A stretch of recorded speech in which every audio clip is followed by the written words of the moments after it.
Bonjour à tous, on se retrouve pour le tout dernier Loto-Foot de la saison. Au programme, les 10 matchs de Ligue 1, 3 matchs à enjeu en Serie A et la finale de Coupe portugaise. Avant de commencer, sachez que la saison concernant nos matchs nuls vient de se terminer. On clôture la saison avec 88% de rendement sur notre capital initial et 146 unités de gain. N'hésitez pas à vous abonner à la chaîne pour ne pas manquer la vidéo bilan de la saison qui sortira au mois de juin. En attendant, si vous souhaitez nous rejoindre pour l'aventure 2021-2022, vous avez un lien dans la description. En fin de vidéo, on tentera des pronostics sur qui sera champion, qui sera relégable et enfin est-ce que la Juve ira en C1. On commence tout de suite avec le premier match de ce Loto-Foot, Angers-Lille. C'est le match le plus important en Ligue 1, puisque Lille a son destin en main. Avec un point d'avance sur le PSG, une victoire sacrerait automatiquement les hommes de Galtier. Les joueurs du LOSC se déplacent chez une équipe angevine 12e au classement, une équipe qui n'a plus rien à jouer. Même la 10e place semble inaccessible. Lille n'a pas pu faire autre chose qu'un nul le week-end dernier face à Saint-Etienne, ce qui oblige les Lillois à gagner et non se contenter d'un match nul. Les cotes sont largement à l'avantage des visiteurs puisque Lille est coté à 1,39 contre 9 pour la victoire angevine. Le nul est néanmoins coté à 4,70. Lille affiche un bilan exceptionnel à l'extérieur cette saison avec une seule défaite. C'était en novembre dernier à Brest. Même le PSG n'a pas pu faire mieux puisqu'ils ont chuté 3 fois à l'extérieur cette saison. Angers n'a gagné que 2 matchs en 2021 au stade Raymond Kopa. Autant dire que tous les feux sont au vert pour le sacre du LOSC. Les bookmakers leur attribuent 75% de chances d'être champions. Avec une semaine de repos des deux côtés, comment ne pas cocher le simple sur ce match ? Mais le foot n'est pas une science exacte et ces dernières journées de championnat ont souvent connu des scénarios improbables. On coche un double par prudence sur les Lillois. 2-2. Brest-Paris. Deuxième match le plus important de cette journée. 4 jours après son sacre en Coupe de France, le PSG doit enchaîner s'il veut espérer rafler le championnat. La victoire est obligatoire, à moins que Lille chute à Angers. Les Parisiens sont cotés à 3,75 pour être champions, soit une probabilité de 30%. Mais contrairement aux Lillois, les Parisiens affrontent une équipe qui a tout à perdre. Brest est 16e de Ligue 1 à 1 point de la zone rouge. Elle fait partie des 6 équipes qui peuvent encore mathématiquement se retrouver barragistes. Historiquement, Brest n'a jamais pris un point au PSG sous l'ère qatari. Et les 2 dernières rencontres en 2021 se sont soldées par un 3-0 infligé en Coupe de France et en championnat. On ne s'attarde pas et on place le simple sur le PSG. 3-1. Lyon-Nice.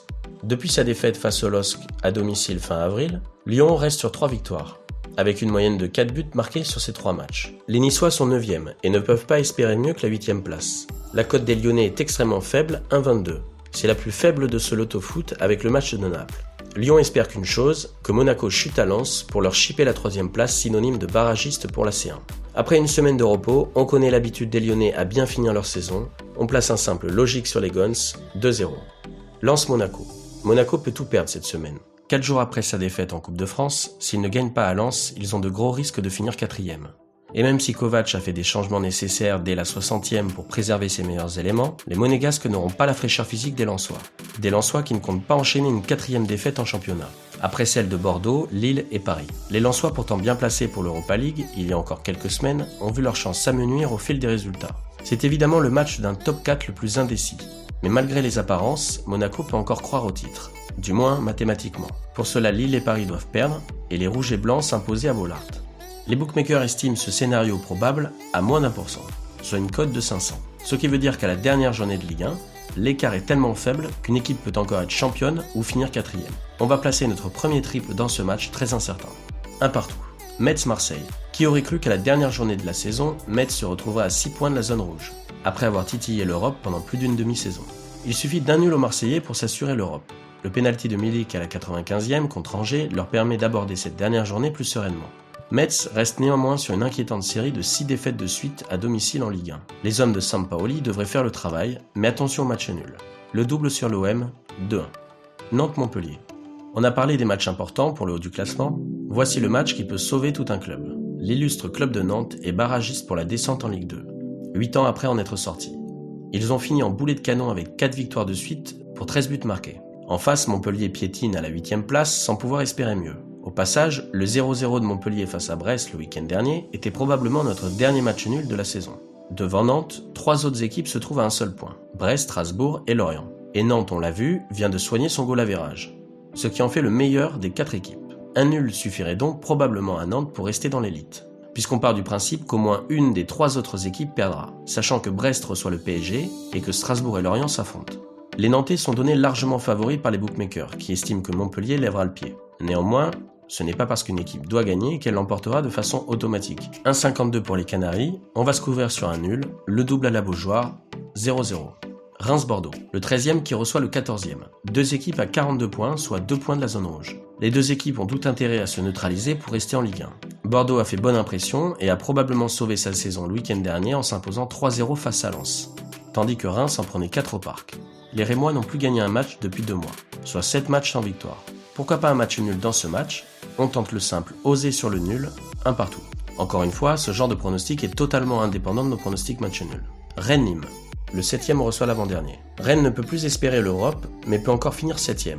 Nîmes n'a rien à gagner et est sûr de finir 19e. Les Rennais restent sur 3 matchs sans victoire après avoir chuté face à Bordeaux, Paris et Monaco. Ce match face à Nîmes semble idéal pour finir sur une bonne note.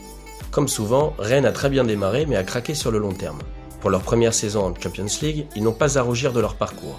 Ils étaient quand même dans la poule du finaliste. Cette saison leur aura coûté l'entraîneur qui leur a fait gagner la Coupe de France il y a 2 ans. On ne voit pas autre chose qu'une victoire bretonne, 3-0 au Roison Park. Saint-Étienne-Dijon. Il faut remonter à la saison 2015-2016 pour voir une lanterne rouge descendre avec si peu de points, soit 18 sur 111 possibles. La dernière fois c'était 3. On ne compte pas Toulouse et ses 13 points l'année dernière, la saison s'était stoppée à 10 journées de la fin. Mais Saint-Étienne n'a rien à gagner à s'imposer, à part une possible 10e place. Tout comme Rennes, les Stéphanois sont cotés dans les 1,35.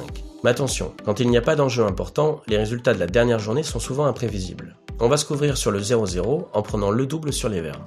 Strasbourg-Lorient. Dernier match de Ligue 1, les Alsaciens 15e reçoivent les Bretons 17e.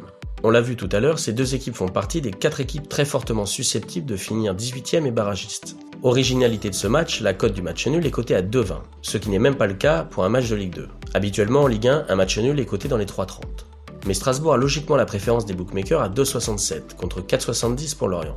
Effectivement, Lorient est la pire équipe de Ligue 1 à l'extérieur, avec une seule victoire en 18 matchs. Dijon est le véritable dernier de ce classement à l'extérieur, au goal average, mais il compte quand même 2 victoires à l'extérieur. Après 4 défaites de suite à domicile, on voit Strasbourg s'imposer pour se sauver.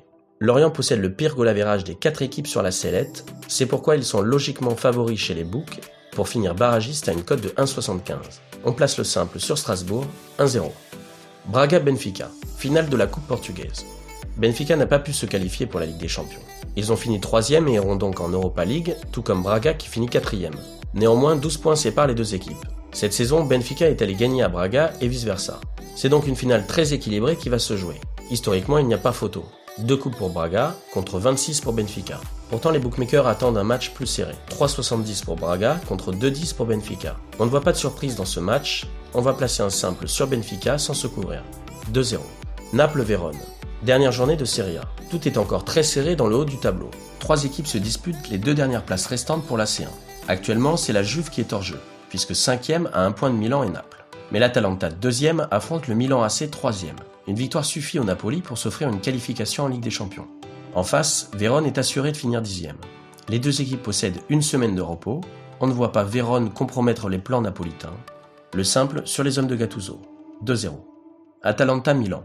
On en parlait juste avant, voici le match qui peut faire tout basculer dans le haut du classement.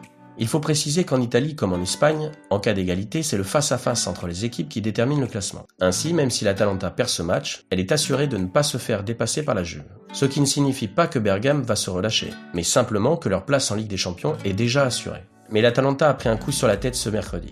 Ils ont perdu pour la 2e fois en 3 ans leur finale de coupe face à la Juve.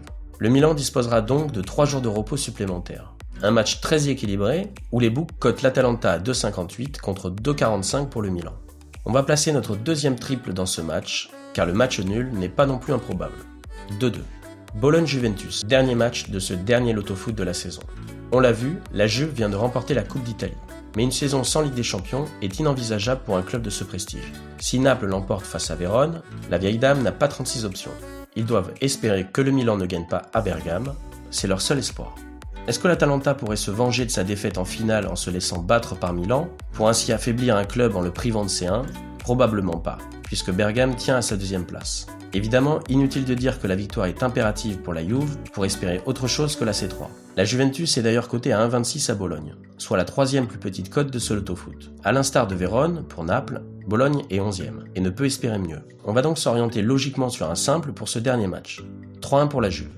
On va tenter des pronostics plus précis sur la finalité de ces championnats, mais avant ça, on va finir sur l'autofoot. Avec 4 doubles de placés, on va en cocher un 5e pour avoir une grille à 36 €. Entre le match de Benfica ou le match de Reims-Bordeaux, le choix est compliqué.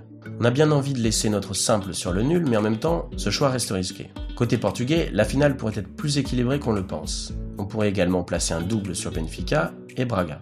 On va finalement opter pour un nul dans la finale portugaise et prendre le double sur Benfica. À présent, passons aux pronostics sur les championnats.